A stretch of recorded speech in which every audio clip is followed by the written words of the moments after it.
Alright guys, so just a few example problems that we're going to go through. These are just review questions. We're going to do some multiplication and then we're going to do a few factoring problems. And this will be the same types of questions that you'll have on your quiz to take this week. Okay, so we're going to go ahead and get started. Remember, we're going to be doing multiplication. So when we're doing multiplication of two binomials, we're going to use the FOIL method. And of course, that's the first, the outer, the inner, and the last. Okay, so the first two terms, we have 2x times 2x, so we multiply 2 times 2, we get 4. When we multiply x times x, we add those exponents. So it's a hidden exponent of 1, so it's 1 plus 1 is 2, so x squared. Okay, then we're going to the outer 2, so 2x times 1, anything times 1 is going to be itself, so we're going to turn that to 2x. Then we have the two inner terms, negative 1 times 2x, so it's going to be negative 2x. And then the last two terms, negative 1 times positive 1 is negative 1. All right, the next step is we're going to simplify our like terms. So 4x squared is the only thing that has an x squared, so it's going to stay 4x squared. And then 2x has a negative 2x that we can combine it with, and 2 plus negative 2 is 0, so that's going to 0 out. And then negative 1 has nothing else to add it to, so it's going to become negative, or going to stay negative 1. So 4x squared minus 1 is going to be our final answer on a problem like this. Okay, 4x squared minus 1. Okay, on this second review question. All right, the second review question, we have one term and we're multiplying it by 3 terms. So all we need to do is make sure that this term gets multiplied by each term individually. So we start with the first, 9a squared b multiplied by a cubed c. All right, there's no coefficient here. It's understood 1. So 9 times 1 is 9.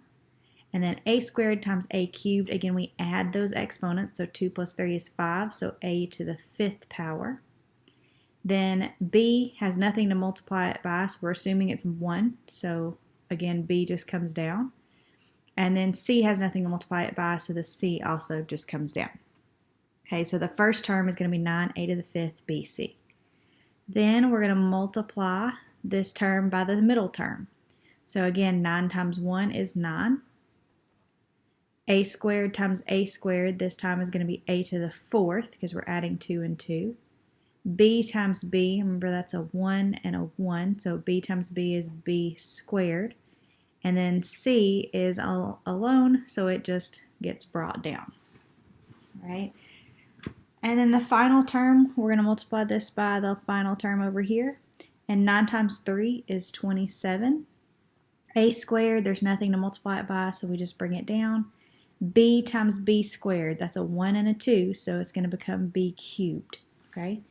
So we end up with this polynomial. We have 9a to the 5th bc plus 9a to the 4th b squared c plus 27a squared b cubed. All right.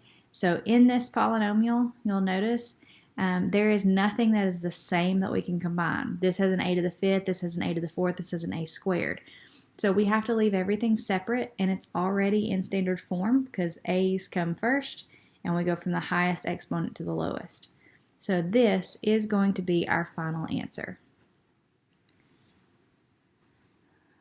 All right, now we're going to multiply something a little bit more complex. We have a constant, a binomial, and a trinomial. So we have a couple of different options, and I'm going to show you both and how they would both work out. So first option is we take the first term and multiply it by the second, and then once we get our answer, we multiply it by the final. Okay, so we're going to do 9 times d squared is 9d squared, and 9 times negative 1 is negative 9. Okay, so that's the answer to that, but we still have to multiply it by d to the 4th plus d squared plus 1. So if we do that, this term has to be multiplied by all 3 of those terms, and this term has to be multiplied by all 3 of those terms. So we're going to end up with quite a large number of terms here. So we're going to start here, and we're going to multiply it by each of these 3 terms. So 9d squared times d to the 4th. we're going to end up with 9d to the 6th. 9d squared times d squared is 9d to the 4th. 9d squared times 1 is 9d squared. And then we have negative 9 gets multiplied by each of these 4 terms. So negative 9 times d to the 4th is negative 9d to the 4th. Negative 9 times d squared is negative 9d squared. And negative 9 times 1 is negative 9. Okay. Once we've got all of those terms multiplied, we combine our like terms. So we have 9d to the 6th. There's no other d to the 6th, so we just bring it down. We have 9d to the 4th and negative 9d to the 4th. When you add those two together, you get 0, so it zeroes out. 9d squared minus 9d squared also becomes 0, so all we're left with is this negative 9. So our final answer for this should be 9d to the 6th minus 9. Now, there's another way that you could have worked this out. You can do it so that you can multiply these two terms together first and then multiply it by 9. Remember, the commutative property says the order doesn't matter when we're dealing with multiplication. So I can multiply these two together first and then this one, or these two and then this one. So I'm going to show you should get the same answer. So we're going to not worry about the 9 just yet. All right. But we're going to multiply this term by all 3 of these terms. So d squared times d to the 4th is d to the 6th. D squared times, oh, I'm sorry, I wrote that as 9. It should be a d. Apologize. D squared times d squared is d to the 4th. And d squared times 1 is d squared. And then we take this negative 1 and multiply it by all 4 terms. So negative 1 times d to the 4th is negative d to the 4th. Negative 1 times d squared is negative d squared. And negative 1 times 1 is negative 1. Before I multiply this 9, I'm going to go ahead and simplify these like terms. So d to the 6th doesn't have any other term. D to the 4th minus d to the 4th is 0. D squared minus d squared is 0, and negative 1 doesn't have anything else. So I'm left with 9 times d to the 6th minus 1. Now I can multiply 9 by both of those terms. 9 times d to the 6th is 9d to the 6th. 9 times negative 1 is negative 9. And so if you see, you end up with the exact same answer, 9d to the 6th minus 9. So it doesn't matter which order you do it in, you're going to come up with the same answer. Whichever one makes most sense to you, whichever one is the easiest will be perfectly fine. Okay? All right, so I'm going to go ahead and flip the paper. We've got a couple more examples that we're going to do on multiplying. All right, so number 4, we have 7x plus 2 squared. Now, what a lot of you are going to want to do, because this is what I've seen you do, is you're going to want to just do 7x squared and 2 squared. And that's not what this problem is. When you are squaring something, for example, if you're doing 2 squared, what that really means is you're doing 2 times 2. You're multiplying something by itself. Or if you're doing 6 squared, you're doing 6 times 6. So if I'm squaring this entire binomial, what I'm really doing is taking 7x plus 2 and multiplying it by 7x plus 2.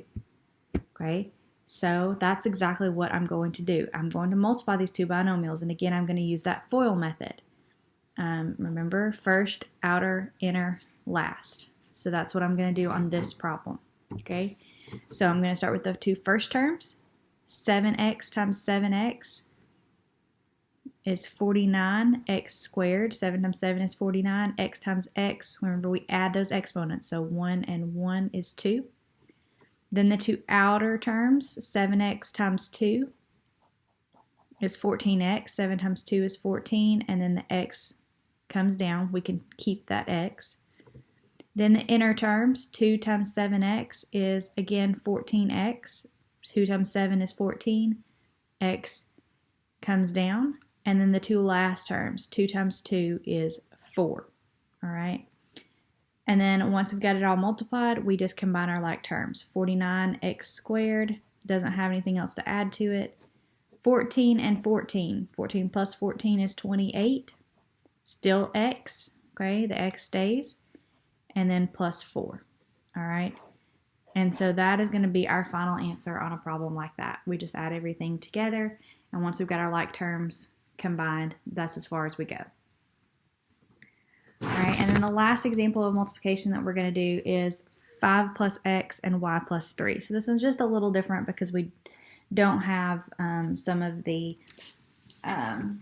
combination abilities that we had before. All right, so we're going to do first terms. 5 times y is 5y.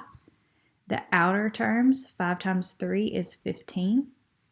The inner terms, x times y is just xy. Okay, we can't combine that any other way. And the two last terms, x times 3 is 3x. All right, and so once we have it here, there's nothing we can combine. Y is by itself, xy, and then x, and then there's a constant. But what we can do is write it in standard form.